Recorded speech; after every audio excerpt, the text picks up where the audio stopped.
Hello मस्ती में झुमू আমি Siddhika and welcome back to my channel the passing moment. তো একদম সকাল সকাল রেডি হয়ে বেরিয়ে পড়েছি, দেখতেই পাচ্ছ একদম রেডিও হয়ে গেছি আর আমাদের গাড়িও কিন্তু বাইরে এসেই গেছে। তো এখন মালপত্র তোলা হচ্ছে, আমার পিছনে দেখো পুরো সিটির ভিউটা দেখা যাচ্ছে এখান দিয়ে। দেখো নিচে দেখো দিরাং নদীটা দেখতে পাচ্ছ, এখান থেকে খুব সকাল সকাল নদীর যে আওয়াজটা শোনা যাচ্ছে খুবই সুন্দর লাগছে, একদম শান্ত শিষ্ট পরিবেশ। আর দেখো ওদিকে পাহাড়গুলো একদম ভালোভাবে দেখা যাচ্ছে। তো চলো আজকের ব্লগটাকে এখান থেকেই স্টার্ট করা যাক। তো আশা করছি তোমাদের ভালো লাগবে। আমরা এবার বেরোচ্ছি সাইট সিনের জন্য, তো চলো। আমাদের অরুণাচল প্রদেশ ট্রিপের ডে 1-এ আমরা আসামের গুয়াহাটি থেকে বেরিয়ে অরুণাচলের এই দিরাং শহরে এসে পৌঁছেছিলাম গতকাল। এখন সকাল 8টা মতো বাজে আর আমরা দিরাং ছেড়ে বের হচ্ছি তাওয়াংয়ের উদ্দেশ্যে। দিরাংয়ের এই হোটেল সম্পর্কিত ব্লগ তোমরা আগেই পেয়েছো। सेला पास में सेला लेक है, आज जाके सेला पास होके जाएंगे, वहाँ पे सेला लेक है, स्नोफॉल भी होगा वहाँ पे। और सेला टॉप क्या वही है? सेला टॉप, सेला टनल, सेला टॉप वही है, सेला टॉप और सेला पास यही तो है। जो नदी कौन सा सेला नदी उधर ही है? नदी मतलब सेला लेक है, दो लेक है वहाँ पे। ठीक है चलिए। সকাল সকাল আমরা ব্রেকফাস্ট করেই বেরিয়ে পড়েছি, তাই রাস্তায় ব্রেকফাস্টের জন্য কোনো সময় অতিবাহিত হবে না। আমরা বিভিন্ন সাইট সিন দেখতে দেখতে এগিয়ে যাব তাওয়াংয়ের দিকে। তো আমরা এখন আমাদের যাওয়ার পথে এখানটায় গাড়িটা দাঁড় করিয়েছি। এটা হচ্ছে দিরাংয়ের কামেং নদী, এটাই আমাদের হোমস্টে থেকে পাশে দেখা যাচ্ছিল। তো এখন একদম কাছাকাছি বলে আমরা এখানটায় নেমেছি আর কি। তো এখন আমরা আছি দিরাংয়ের কামেং নদীতে।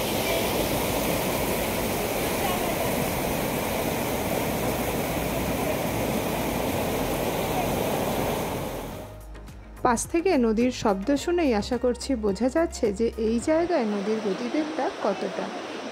এই কামেং নদীকে আমরা অরুণাচল যাওয়ার পথে বিভিন্ন জায়গাতেই দেখব, কখনো নদীকে ডায়ে রেখে কখনো বাঁয়ে রেখে আমাদের পথ এগিয়ে যাবে সামনের দিকে। এখন নদীর ঠিক যে জায়গাটায় আমরা গাড়ি থামিয়েছি সেখানে একদিকটা ঘন সবুজ জঙ্গল আর মাঝখান দিয়ে বয়ে গেছে নদী, আর আরেক পাশে হচ্ছে রাস্তা। এই কামেং নদীর উৎপত্তি তাওয়াং জেলার তুষারাবৃত গরিচেন পর্বতে অবস্থিত একটি হিমবাহ অধ্যুষিত হ্রদ থেকে। অরুণাচলে কামেং নামে বয়ে যাওয়ার পর পরবর্তীকালে এই নদী প্রবেশ করেছে আসামে, যেখানে নাম নিয়েছে জিয়াভারালি। প্রায় 264 কিলোমিটার দীর্ঘ এই নদীর গতিপথ। কামেং নদী দেখা হয়ে গেল, এবার আমরা এগিয়ে চললাম আমাদের পরবর্তী স্পটের দিকে। কিছুক্ষণ গাড়িতে আসার পরই আমরা পৌঁছে গেলাম নিউকমাডং ওয়ার মেমোরিয়াল। উচ্চারণটা ঠিক করছি না ভুল করছি জানি না, মোটামুটি বানানটা দেখে যতটুকু বুঝলাম নিউকমাদুং বা নিউকমাডং ওয়ার মেমোরিয়াল। খুব বেশিক্ষণ আমাদের এখানে আসতে সময় লাগলো না, প্রথম পয়েন্ট থেকে বেশ কিছুক্ষণ গাড়িতে চড়েই আমরা এখানে পৌঁছে গেলাম। খুব সকাল সকাল এখানে পৌঁছানোর জন্য এখানে ভিড় একদমই চোখে পড়ল না। যদিও অরুণাচলের রাস্তাঘাটে যতটুকু সময় আমরা এই 1-2 দিনে কাটিয়েছি, দেখেছি এখানে কিন্তু অন্যান্য পাহাড়ি জায়গার মতো ভিড় সেইভাবে নেই। এই ওয়ার মেমোরিয়ালটি 1962 সালে ভারত চীন যুদ্ধের স্মৃতিতেই নির্মাণ করা হয়েছে। চারদিকটা ভীষণ সুন্দর সাজানো এবং এর সমস্ত পরিচালনা বা তদারকি সবটাই দেখছি ভারতীয় আর্মির সেনারাই করছেন। বিশাল একটা জায়গা জুড়ে এই ওয়ার মেমোরিয়ালটি, এবং যেদিকটাই দেখছি সেদিকটাই চোখ জুড়ানো একটা সৌন্দর্য, একদম কালারফুল। আর এই সকালের সুন্দর রোদে আরও ঝাঁ চকচকে লাগছে সব জায়গাগুলো, সত্যি ভীষণ ভীষণ সুন্দর লাগছে। সমগ্র এই জায়গাটির পরিষ্কার পরিচ্ছন্নতার কাজেও দেখছি সেনারাই নিযুক্ত আছেন। একদম ঘাস থেকে শুরু করে টোটাল সমস্ত জায়গাটিতেই শুধু সেনাদেরই দেখতে পাচ্ছি, এবং আমরা ছাড়া এই মুহূর্তে এখানে অন্য কোনো ট্যুরিস্ট এসে পৌঁছাননি। এই যে 3 ধাপ লাল হলুদ সিঁড়ির কথা বলছিলাম, তার সর্বশেষ ধাপটায় এখন আমরা উপরে উঠে এলাম।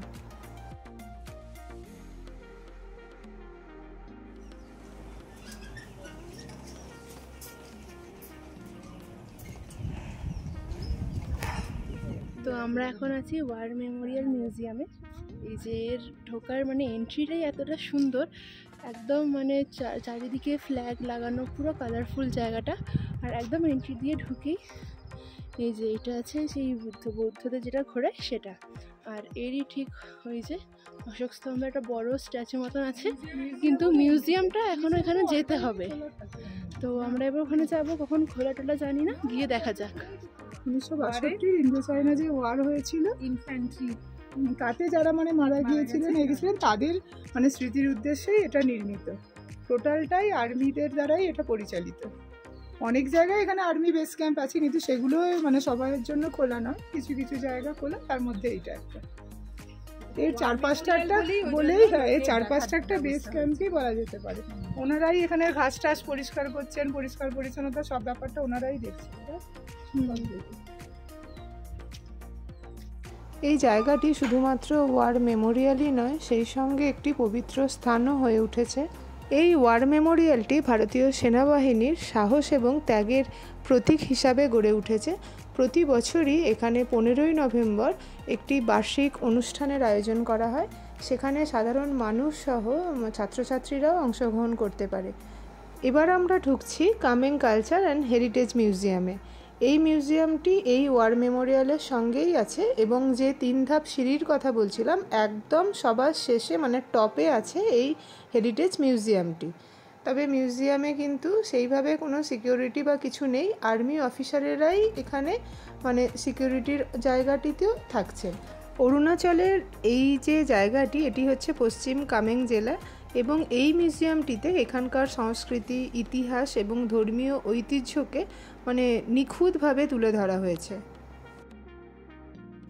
জায়গাটিতে কোথাও সেইভাবে খুঁজে পেলাম না যে এটি কত সালে তৈরি হয়েছে, তবে এই জায়গাটি মানে 16 ম্যাড্রাস ব্যাটালিয়ন দ্বারা নির্মিত এবং বর্তমানেও পরিচালিত, এটুকু লেখা আছে।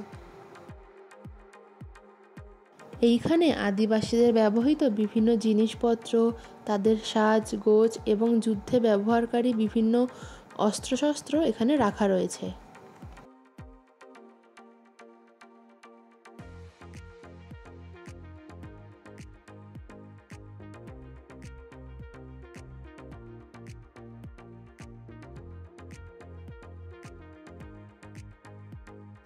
মিউজিয়ামটি দোতলা।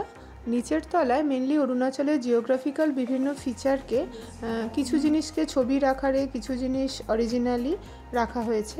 আর দোতলাতে এখানকার বিভিন্ন যে আদিবাসী গোষ্ঠী, তাদের যে পোশাক পরিচ্ছদ, সাজ পোশাক, বাসনপত্র সব জিনিসই রয়েছে।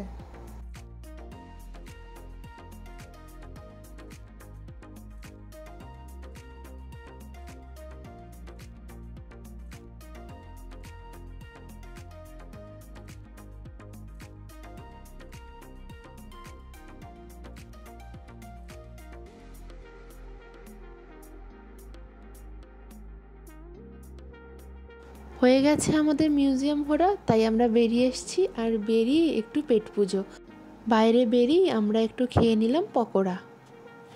আবার চলো গাড়িতে যাওয়া যাক, এরপরে আমরা থামবো আবার আমাদের পরবর্তী স্পটে। আমরা যারা রোজকার জীবন থেকে একটু আধটু বেরিয়ে পাহাড়ে ঘুরতে ভালোবাসি, তাদের মধ্যে কিন্তু অরুণাচল প্রদেশ আসার ট্রেন্ডটা একটু কমই বলা যেতে পারে। তবে এই অরুণাচল প্রদেশের সৌন্দর্য যে কতটা, সেটা হয়তো এখানে না আসার আগে পর্যন্ত বোঝা যাবে না।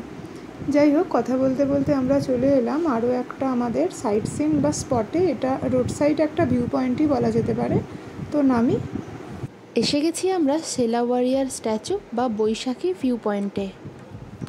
এই দুদিন অরুণাচল প্রদেশ ঘুরে বা এখানে রাস্তাঘাট দিয়ে যাতায়াত পথে যতটুকু দেখলাম, সেটা হচ্ছে এখানে জায়গায় জায়গায় গড়ে উঠেছে বিভিন্ন সামরিক ঘাঁটি। তবে সমস্ত সামরিক ঘাঁটি যে সকলের জন্য ওপেন বা সমস্ত ট্যুরিস্ট যে সব জায়গায় ঢুকতে পারে তা কিন্তু নয়। এখন যেমন আমরা যে বৈশাখী ভিউ পয়েন্ট বলে জায়গাটিতে দাঁড়িয়েছি, সেটিও একটি সামরিক ঘাঁটি। এই মিলিটারি স্টেশনটি ভারতীয় সেনাবাহিনীর সাহসিকতার একটা ল্যান্ডমার্ক হিসাবেই কাজ করে। এখানে সেলা ওয়ারিয়র বলে যে লেখাগুলি আছে, তো সেলা ওয়ারিয়র হলো 1962 সালে ভারত চীন যুদ্ধের সময় কর্তব্যরত যে সমস্ত যোদ্ধা বা ভারতীয় সেনারা ছিলেন, তাদের সকলকে উদ্দেশ্য করেই বলা হয়। এই জায়গাগুলো মোটামুটি বলা যেতে পারে তাদের সম্মানার্থে বা শ্রদ্ধা জ্ঞাপনের জন্যই তৈরি করা হয়েছে। তো আমরা এখন এসে গেছি বৈশাখী মিলিটারি স্টেশনে। এই যে এটা একটা মেমোরিয়াল টাইপের। তো এখানে বিভিন্ন জায়গায় দাঁড়িয়ে ছবি তোলার জায়গা তো আছেই, এখানটা দেখতেই পাচ্ছ পুরো ভিড়ে ভর্তি, মানে ওখানটায় সকলে ছবি তুলছে, আমরাও তুলেছি। আর ওখানে লেখা আছে আই লাভ বৈশাখী। খুবই সুন্দর জায়গাটা, আর বেশ ঠান্ডা ঠান্ডা হাওয়া দিচ্ছে, একদম দারুণ।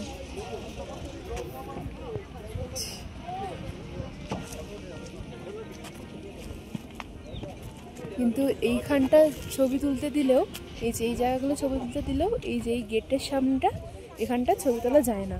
তো আমরা গেছিলাম আর কি ছবি তুলতে, তো ওখানটা ছবি তোলা যায় না, কিন্তু বাকি সব জায়গা থেকে তোমরা ভিউ পয়েন্টটাও এনজয় করতে পারো, প্লাস ছবিও তুলতে পারো।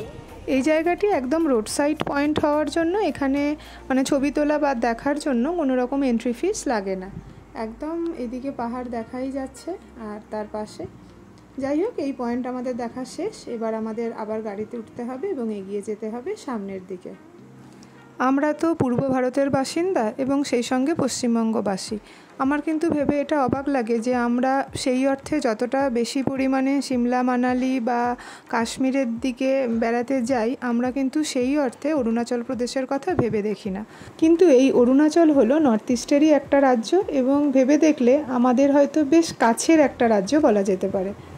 তাই নতুন একটা রাজ্যকে নতুনভাবে দেখব বা জানবো এই রকম আশা নিয়ে আমরা যদি অরুণাচল প্রদেশের ট্রিপ প্ল্যান করি, আমি গ্যারেন্টি দিয়ে বলতে পারি আমরা এতটুকু হতাশ হব না। অনেক কিছুই আছে অরুণাচল প্রদেশে এক্সপ্লোর করার মতো, তবে আমরা এইবারে কিন্তু অরুণাচল প্রদেশের ফুল সার্কিট কভার করছি না। আমরা অরুণাচল প্রদেশের কেবলমাত্র পশ্চিম দিকটা মানে ওয়েস্ট অরুণাচলটাই ফুল সার্কিট কভার করব। ভিডিও দেখে তোমরা হয়তো বুঝতে পারছো আমরা কথা বলতে বলতে বেশ অনেকটাই উপরে উঠে এসেছি। প্রসঙ্গত বলে রাখি, আমরা দিরাং থেকে জার্নি শুরু করেছি। দিরাংয়ের উচ্চতা কিন্তু ওই 5000 ফিট মতো, আর যাচ্ছি তাওয়াংয়ের দিকে। তাওয়াংয়ের হাইট 10,000 ফিট হলেও আমরা সেলা পাস দিয়ে তাওয়াংয়ে প্রবেশ করব। সেলা পাসের হাইট কিন্তু 13,700 ফিট।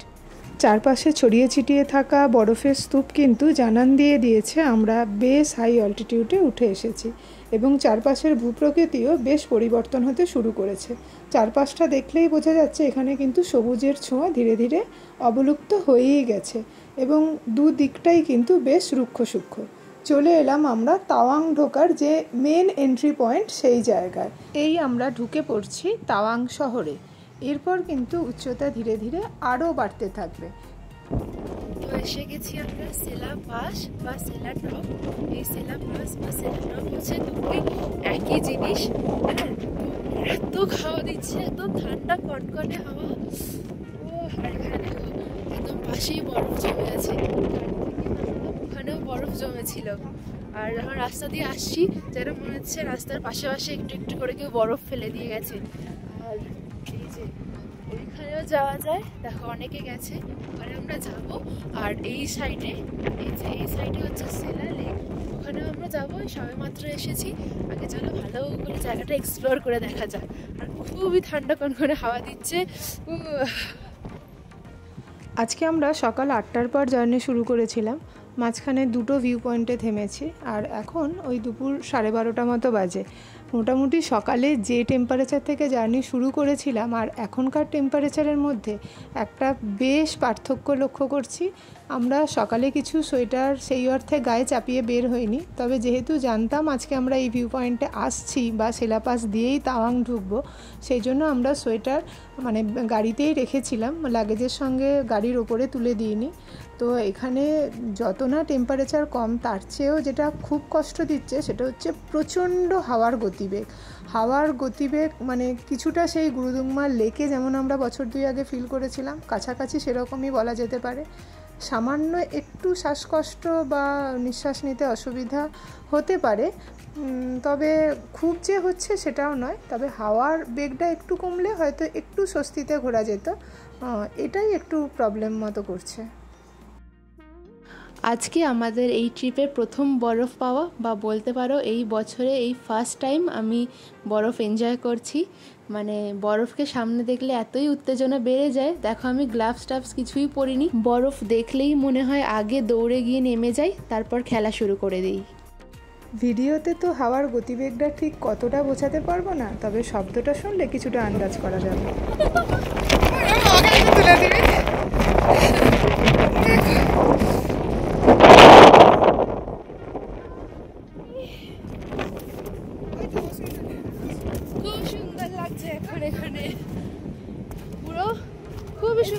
দিচ্ছে, এত মাঝে মাঝে যা জোরে হাওয়া দিচ্ছে, মানে পুরো মানুষ সমেত উড়িয়ে নিয়ে যাওয়ার মতন হাওয়া দিচ্ছে।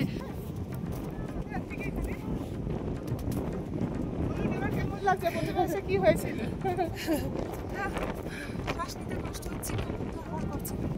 তারপর এসে গেছে আন্টি, আবার এখানে এসেছে, এবার আন্টি ভালো ভালো ছবি ভিডিও তুলবে। তো এখানটা তো হয়ে গেল, দেখো এবার যাচ্ছি আমরা যে লেকটা আছে ওই লেকের কাছে। ওই লেকটার নাম হচ্ছে সেলা লেক। আর বলে রাখি এটা কিন্তু সেলা টপ আর সেলা পাস একই, এই জায়গাটাই সেলা টপ সেলা পাস। প্রাকৃতিক জায়গাগুলোয় ছবি তোলার পাশাপাশি মানুষের তৈরি এই রকম অপ্রাকৃতিক জায়গাগুলোও কিন্তু আমাদেরকে আকৃষ্ট করে সেখানে ছবি তোলার জন্য। তো এইখানেও এই রকম আই লাভ সেলা করা আছে, প্রচুর মানুষ ছবিও তুলছেন, আমরাও তুললাম, কিন্তু এর অবস্থা খুবই খারাপ।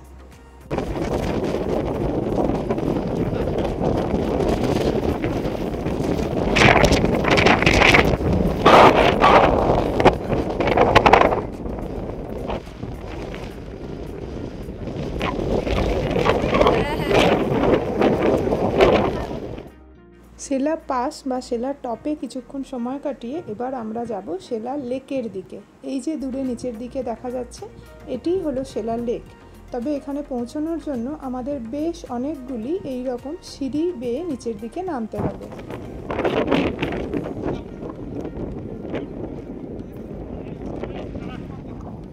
তো আমরা প্রায় এসেই গেছি, বেশ অনেকটা সিঁড়ি ক্রস করে আসতে হচ্ছে, এরপর একটা ব্রিজ ক্রস করবো আমরা, তারপরেই পৌঁছাবো একদম লেকের সামনে। যে ব্রিজটা ক্রস করলেই আমরা পৌঁছে যাবো লেকে।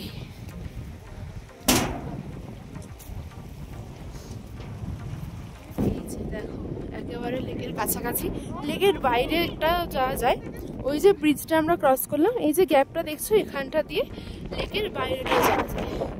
কিন্তু আমরা তো এখানটা ঢুকে পড়েছি, কিন্তু মানে ঢুকে পড়েছি তাও আমরা এখানটা থেকে ছবি তুলতে পারবো, কাছাকাছি মনেই হবে।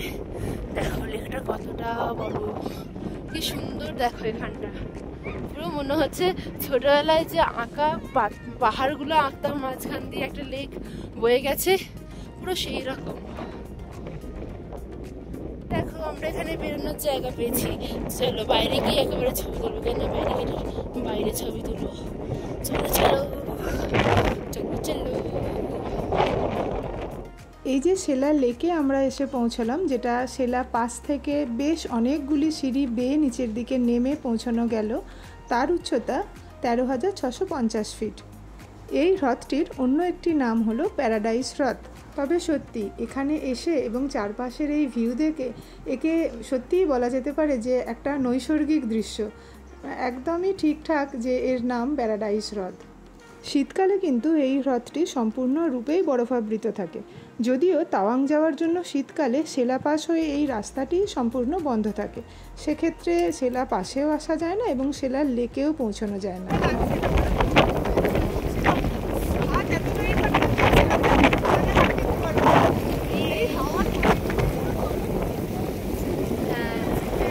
দেখো এদিকটা দেখো, পুরো মনে হচ্ছে একটা পোর্ট্রেট। এই লেকের চারপাশটা যদি একটু ঘুরে দেখা যায়, দেখা যাবে যে চারদিকটাই পুরো পর্বত বেষ্টিত এবং তার মাঝখানে এই সেলা লেক। এবং এই এপ্রিলের শুরুতে চারপাশের যে ভিউটা, মানে আজকে আকাশটা ক্লিয়ার থাকার জন্য একদম স্বচ্ছ নীল আকাশ, তার মধ্যে সাদা মেঘের খেলা এবং সেই নীল আকাশের রিফ্লেকশন আমরা জলে দেখতে পাচ্ছি এবং জলটাও পুরো নীল লাগছে। তবে এটা বেশ অবাক লাগলো, এই জলটা কিন্তু মানে স্থির নয়, এর মধ্যে বেশ তীব্র একটা যেন ফ্লো দেখা যাচ্ছে এবং যতটুকু আমার মনে হয় সেটা এই তীব্র বায়ুর গতিবেগের জন্যই হচ্ছে, যে জলটা যেন মনে হচ্ছে এক জায়গা থেকে অন্য জায়গায় বয়ে যাচ্ছে। তো আমাদের হয়ে গেছে সেলা পাস, সেলা লেক ঘোরা, একদম খুবই সুন্দর, সবার খুব ভালো লেগেছে, মানে একদম মারাত্মক জায়গা, তোমরা অবশ্যই এসো, খুবই ভালো।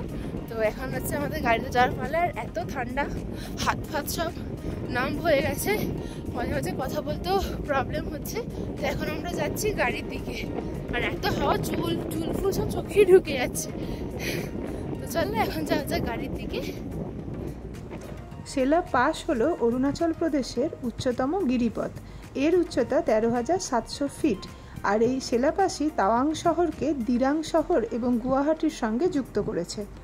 1962 সালে ভারত চীন যুদ্ধের সময় এই যে গিরিপথ বা পাসটি গুরুত্বপূর্ণ ভূমিকা পালন করেছিল। তিব্বতী বৌদ্ধ ধর্মে এই সমগ্র স্থানটিকে অত্যন্ত পবিত্র হিসাবে গণ্য করা তো হয়েছে। ফাইনালি উপরে চলে এসেছি।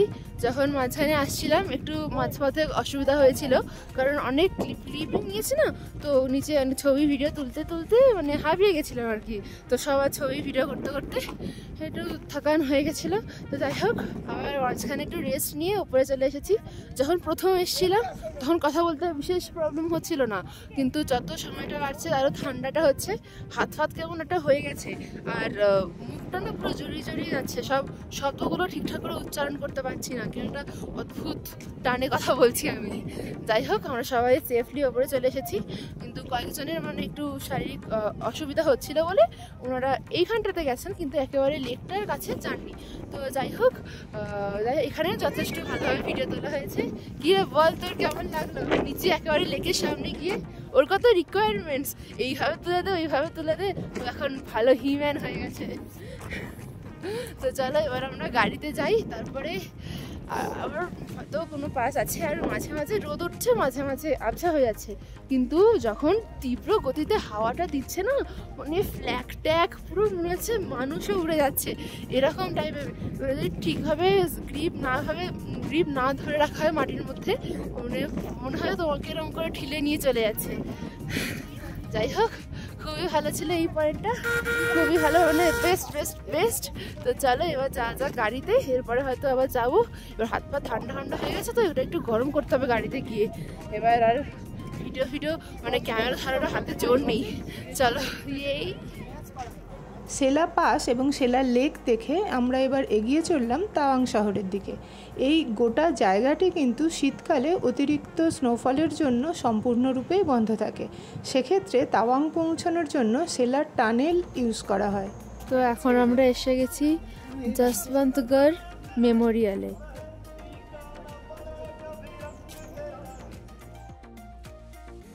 এই হলো যশবন্তগড় ওয়ার মেমোরিয়াল। যশবন্ত সিং রাওয়াতের স্মৃতির উদ্দেশ্যে এটি নির্মাণ করা হয়েছে। একটু বলি যশবন্ত সিং কে ছিলেন।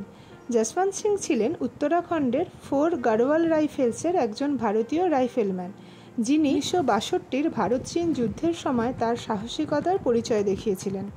1962 ভারত চীন যুদ্ধের সময় তিনি একটানা 72 ঘন্টা ধরে চীনা সৈনিকদের সঙ্গে যুদ্ধ করে গিয়েছিলেন এবং একদম অন্তিম পর্যায়ে এসে তিনি দেহত্যাগ করেছিলেন। তার ত্যাগ, সাহস এবং নিষ্ঠা তাকে আজ কিংবদন্তি করে তুলেছে। তার বীরত্বের প্রতি সম্মান জানিয়েই এখানের এই ওয়ার মেমোরিয়ালটি নির্মাণ করা হয়েছে। ভারতীয় সামরিক পুরস্কারের মধ্যে যেটি দ্বিতীয় সর্বোচ্চ পুরস্কার, মানে মহাবীর চক্র, এই মহাবীর চক্র দিয়ে যশবন্ত সিংকে মরণোত্তরকালে সম্মানিত করা হয়েছে। যশবন্ত সিং রাওয়াতের ব্যবহৃত বিভিন্ন জিনিসপত্র এখানে রাখা রয়েছে। এখানের লোককাহিনী অনুযায়ী এই যশবন্ত সিংয়ের সঙ্গেই অরুণাচল প্রদেশের স্থানীয় মনপা উপজাতির মেয়ে সেলার একটি ভালোবাসার সম্পর্ক গড়ে উঠেছিল। ভারত চীন যুদ্ধ চলাকালীন একটি সময় ভারতীয় সেনারা যখন চীনাদের কাছে বেশ অনেকেই প্রাণ হারিয়ে ফেলেছিলেন, সেই সময় যশবন্ত সিং আহত অবস্থায় পিছু হটে আসতে বাধ্য হন এবং শেষমেশ এসে উনি একটি বাংকারে আত্মগোপন করেন এবং সেইখান থেকেই তিনি চীনা সৈন্যদের ওপর আক্রমণ চালাতে থাকেন। যে এই যে এখান থেকে 100 মিটারের দূরে যেখানে যশবন্ত সিং এর গুলিটা লেগেছিল, ওইখানে আর রাইফেলটা রাখা আছে 100 মিটারের মধ্যেই। তো যাচ্ছি আমরা। বাংকারে লুকিয়ে থাকাকালীন প্রায় 72 ঘন্টা ধরে তিনি এককভাবে একটানা চীনা সৈন্যদের সঙ্গে যুদ্ধ চালিয়ে গিয়েছিলেন। এইখানে থাকা অবস্থাতেই সেলা এবং তার বোন নুরা যশবন্ত সিংকে রোজের খাদ্য সরবরাহ করতেন। তবে তাদের এই সম্পর্ক এবং কার্যকলাপ বিষয়ে তাদের বাবার ছিল তীব্র অমত। চীনা সৈন্যদের কাছে এই বিষয়ে কোনো ক্লিয়ার আইডিয়া ছিল না যে ওনারা কতজন ভারতীয় সেনার সঙ্গে লড়াই করছেন। এইখানেই যশবন্ত সিংয়ের একটি মর্মান্তিক পরিণতি ঘটে। শোনা যায় সেলা এবং নুরার বাবাই নাকি চীনা সৈন্যদের খবর পাঠিয়ে দেন যে এইখান থেকে যশবন্ত সিং রাওয়াত একা অবস্থাতে তাদেরকে সামলাচ্ছেন, আর তারপরই ঘটে শেষ পরিণতি। তবে এই বিষয়ে একাধিক মতবাদ রয়েছে এবং তার সঙ্গে রয়েছে একাধিক গল্প। সেগুলির মধ্যে কোনটি ঠিক সেটি জানা নেই। তবে শোনা যায় গ্রেনেড আক্রমণে সেলা মারা যান এবং নুরা বন্দী হন, আর জসবন্ত সিং শেষ পর্যন্ত লড়াই করে বীরের মতো নিজেকে গুলি করেই হত্যা করেন। অপর একটি মতবাদ হলো সেলা বুঝতে পেরে গেছিল যে তারা চীনিদের হাতে পরাজিত হতে চলেছে, তাই সে পাহাড় থেকে ঝাঁপ মেরে নিজেকে শেষ করে দেয় এবং চীনার সৈন্যরা জসবন্ত সিংয়ের কাটা মুন্ডু এবং রাইফেলটি নিয়ে চলে যান। পরবর্তীকালে সেগুলিকে ভারতে ফেরত পাঠানো হয়। এইখানে এসে এরকম এক বীরের গল্পকথা জানতে পেরে খুবই ভালো লাগলো। হয়ে গেল আমাদের এই মেমোরিয়ালটা ঘোরা। বাবা, মাঝদিকে তো দেখাও যাচ্ছে না এটার মাঝে। এবার এরপরে আমরা বেরোচ্ছি এখান থেকে। এরপরে মেবি আমরা যাব কোনো ওয়াটারফলস বা যা আছে আমাদের লিস্টে, সেটা দেখা যাক এবার কি আছে।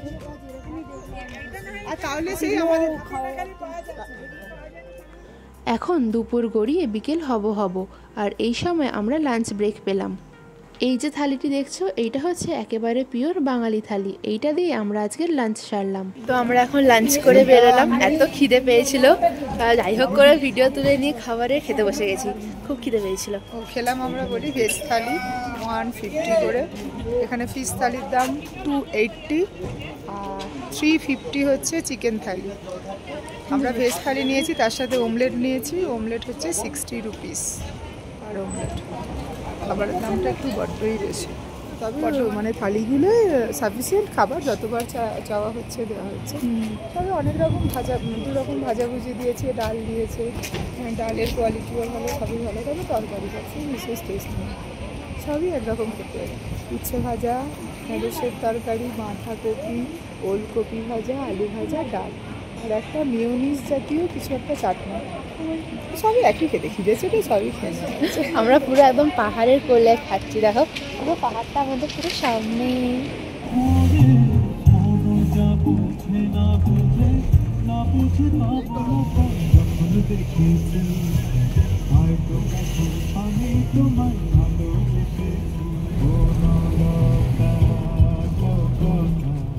বেশ বিকেল গড়িয়ে যাচ্ছে।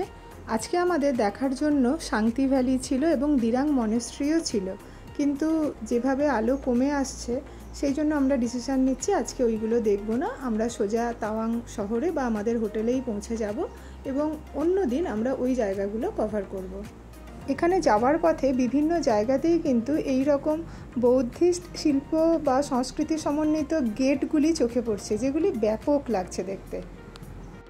খুব সম্ভবত এখানের প্রত্যেকটি এলাকাতেই ঢোকার সময় এবং বের হওয়ার সময় একটা করে এইরকম গেট রয়েছে। আমরা ঢুকে গেছি তাওয়াং শহরে। তাওয়াং শহরটি কিন্তু বেশ বড়। তাওয়াংয়ে থাকার জায়গা বলতে এখানে দুটি মেন জায়গা হয়, একটি ওল্ড মার্কেট সমন্বিত এবং একটি নিউ মার্কেটের দিকে। আমরা যেখানে থাকা চুজ করেছি সেটা হচ্ছে নিউ মার্কেটের দিকে। এই যে সামনে যে সাদা রঙের বিল্ডিংটি দেখা যাচ্ছে সেটি হচ্ছে আমাদের আগত 3 দিনে তাওয়াংয়ের আস্তানা হোটেল হোয়াইট তারা। এই হোটেল সম্পর্কিত ডিটেলস ব্লগ তোমরা এই ভিডিওটির পরের ব্লগেই পেয়ে যাবে। চলো তাহলে আজকের এই ব্লগটিকেও আমি এখানেই শেষ করি। আশা করছি তোমাদের ভালো লেগেছে। তোমাদের কেমন লাগলো সেটা অবশ্যই জানিও কমেন্ট বক্সে কমেন্ট করে। তোমাদের সঙ্গে দেখা হচ্ছে খুব তাড়াতাড়ি পরবর্তী ব্লগে। ততক্ষণ সবাই ভালো থেকো, সুস্থ থেকো, আর আজকের মতন টাটা।